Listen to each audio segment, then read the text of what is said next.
All right, folks, I'm calling this video a glimpse at steady state retirement. I've been retired 3 years now. Just thought I would share a few things that are on my mind. I think I got 7 things that kind of a little bit surprising to me in retirement, just kind of what's on my mind. And then I got one category. I think there's 3 items on it on things I don't worry about in retirement that I thought I would. Okay, so a glimpse, 3 years in. This is Joe Kuhn of Lean Driven Reliability, leaving videos on retiring early. Many of you know I retired at 54, currently 57. So number one, let's get right into it. Health. Health is such a huge focus. You know, it's a new journey of your life you're starting. And the last thing you want to do is, retire and sit on the couch and gain weight and die early. Nobody wants to do that. I'm down 35 pounds. I was down 45. Christmas, I gained about 15 pounds and I'm trying to get rid of that last 10. Still feel great. My pant size is 32. Like I said, gained over the holidays. I just, learning a lot more about what I can take and what I can't take. And when I have a cheat day, it takes me 2 weeks to recover for it. I'm learning a lot on YouTube about health. There's so much information out there. What I'm doing is keto and intermittent fasting. I'd go at least 16 hours a day fasting, and then a couple times a month I may go 48 hours. So I really enjoy that. I'm the best shape I've been in 20 years. I've been lighter 25, 30 years ago, but physically, and I lift a lot of weights, do elliptical, cardiovascular, and strength-wise, I'm in better shape than when I was 37. That's number one, health. Number two, you must plan for your fun and time. A lot of you say are going to retire to travel, and say you travel 12 weeks a year. I mean, that's a lot of travel. That's 6 two-week vacations. That's a lot of time to be traveling, visiting family and friends. That leaves you 40 weeks to do something at home, if you're like most people. So you used to have your work and your interactions from that triggered fun, golfing, dinners, things like that with family and friends. But, you got to get involved. I have a retirement group that we started. I have an investment group that I started. I have a study group that I was part of starting. I do this YouTube channel. I do some very light consulting. I like working out in the yard. I read a lot. I do a lot of audiobooks. I 1 to 2 a week, I'm completing audiobooks. Love learning variety of topics, history to science to biographies is kind of what I focus on. Dinner with friends. The last 2 evenings, my wife and I went to 2 high school plays. $10 a ticket to go to a high school play. Loved it. Super entertaining to go to the high school plays. I teach a little bit at the university as just a person coming in with experience, talking about organizational leadership, logistics, those kind of things, and visiting my kids that are all over the United States. All those take time, but you have to plan them. In your work life, you usually have excitement and agenda and calendar items that come at you. You won't have that in retirement. Related to this is get really good at saying no. The community needs your skills. You're going to be inundated with people wanting you to volunteer to help.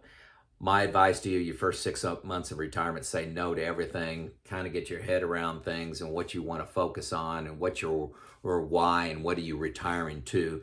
I run a nonprofit associated with our raising money for our parks, and I'm very excited about that. And I'm part of the homeowners association here. Do my consulting. I write articles. I'm writing an article for a reliability conference coming up this summer, giving a presentation there as well. So what are you going to do with all your time? You got a lot of time you need to plan for it. It's not going to automatically happen. Number 3, glimpse of retirement 3 years in. Get used to hanging around older people. When you're 54 and you retire, a lot of people are 5 to 15 years older, 20 years older. And that's not a bad thing, but there's, you're just, I think it's exciting. You learn people that are 10 years farther along in the journey than you, and you can learn little secrets about investing or about healthcare, exciting things they do, golfing, whatever it happens to be. But your friend group, the age of it, you may be on the lower end of that. Which I don't have a problem with that. Just wasn't expecting that. I guess I didn't think that through very much. Number 4, you are time rich, and some of these overlap each other, but these are as they came to mind. You know, a lot of people, I get in, one of the main arguments I get with people on through the chat or comments or email is they say, boy, you're working an awful lot. You're doing an awful lot of things. I want to retire and do nothing. I want to do nothing. Well, folks, you know, you've been a driver, you've been a person that gets things done your whole life, and all of a sudden you're just going to do nothing. I'm telling you, you're going to get bored. As low as 3 months, as high as 6 months, you're going to get bored. You're going to get extremely bored. And a lot of people, I think I saw statistics say a third of the people go back to work after retirement because they're bored. It's all because they didn't have a why. They didn't retire to something. They retired from something. And you think you're just going to sit and drink a beer on the beach every day. And I'm telling you, that's not very joyful. Humans, if you read a lot on this, and I have, you're happiest on a journey, being part of something, making progress, helping people make progress. Being on this journey is where humans were designed and we evolved to be happy. Happiness is a journey, not a destination. Just like retirement. Retirement's not a destination. It's a new journey starting. You need to get it. You need to understand that. Okay, you need to understand that. You can't spend all your time on vacation. I already hit all that. People think you can. You can't. Happiest on a journey. I like working with my nonprofit. I like working with my homeowners association. I like my consulting. And then I do a lot of mentoring. Yeah, that's probably one of my number one things I'm doing in my business is doing some professional mentoring of people. I love doing it. I do it for free, but don't tell anybody that. I shouldn't have said that. Number 5, I don't look at money daily. You know, your whole journey into retirement, everybody's talking about what's your number, how much do you need to retire, what are your expenses, blah, blah, blah, how much you spend on this. Once you're retired and you're 3 years in, you don't think about it every day. What I do is once a quarter, I dive into our expenses. What have we averaged over the last, 3 months of our expenses?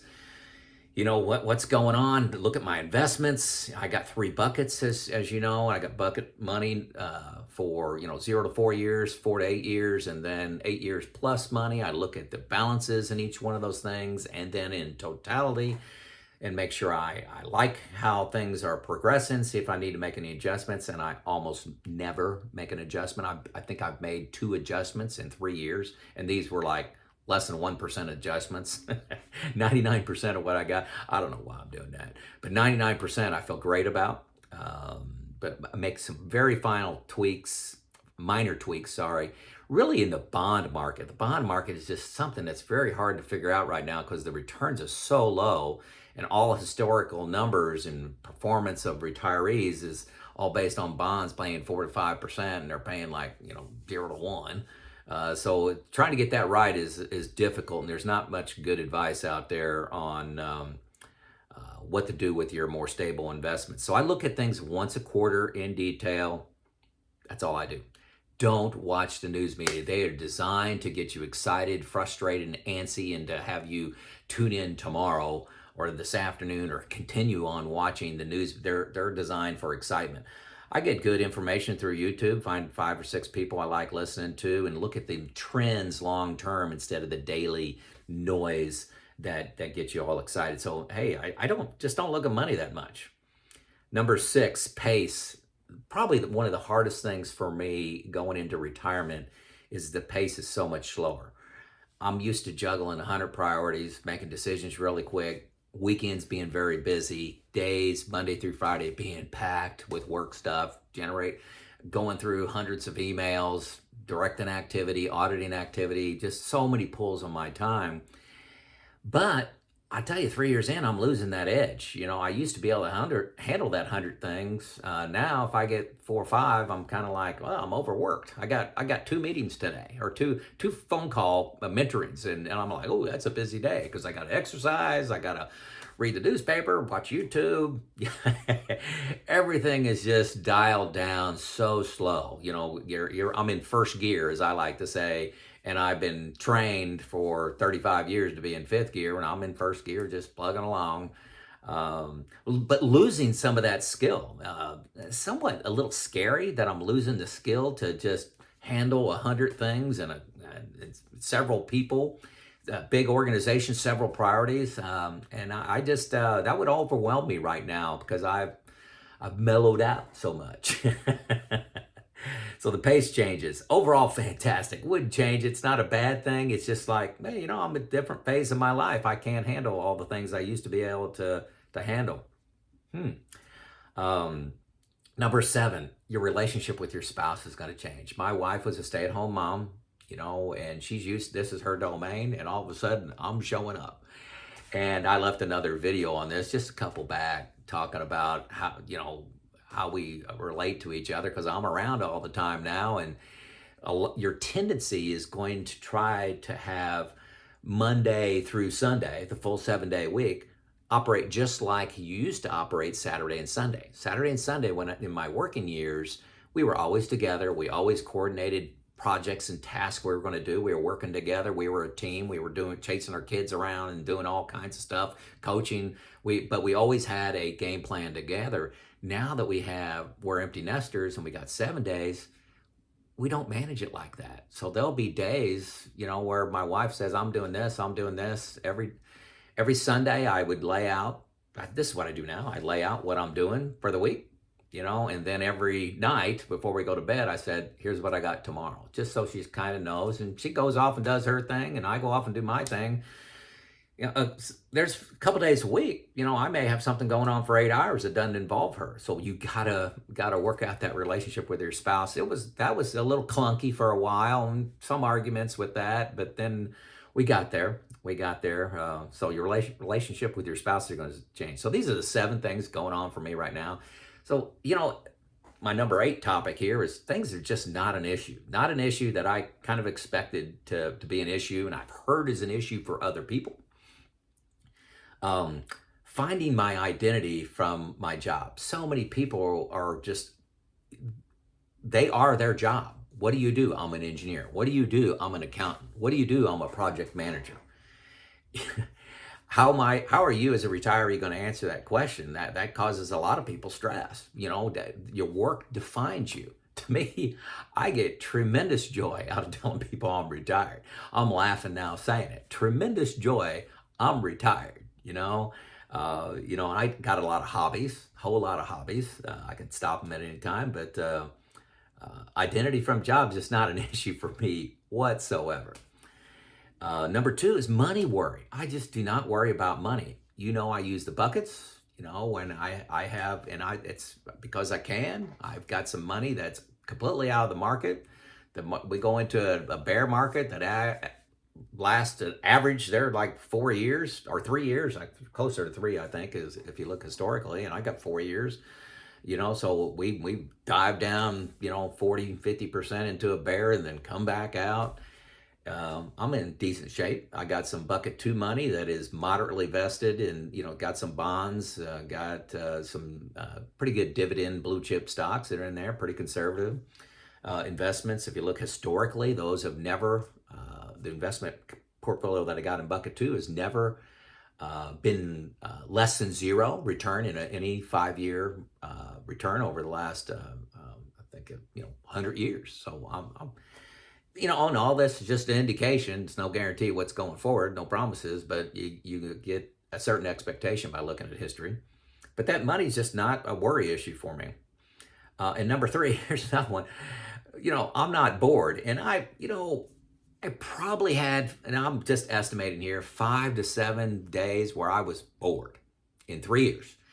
And these are typically in the winter time. We can't go outside. It's too cold. Just so happens I haven't had a couple meetings, maybe a whole week go by where I don't have a call or consulting or anything going on. And I can stay busy with, reading, learning, YouTube, exercise. But sometimes there is an occasional day where I say, I was kind of bored today for a few hours. And it's just a few hours, not the whole day long, and not even close to thinking about going back to work. But boredom's just not an issue for me. I've, like I've said earlier, I've started a few groups. I got a lot of things going on. I've always got friends I can call up and say, hey, let's go to lunch. That's keeps me out of trouble. Say, hey, that's my list of 8 things that are going on for me now at steady state retirement 3 years in. Joe out.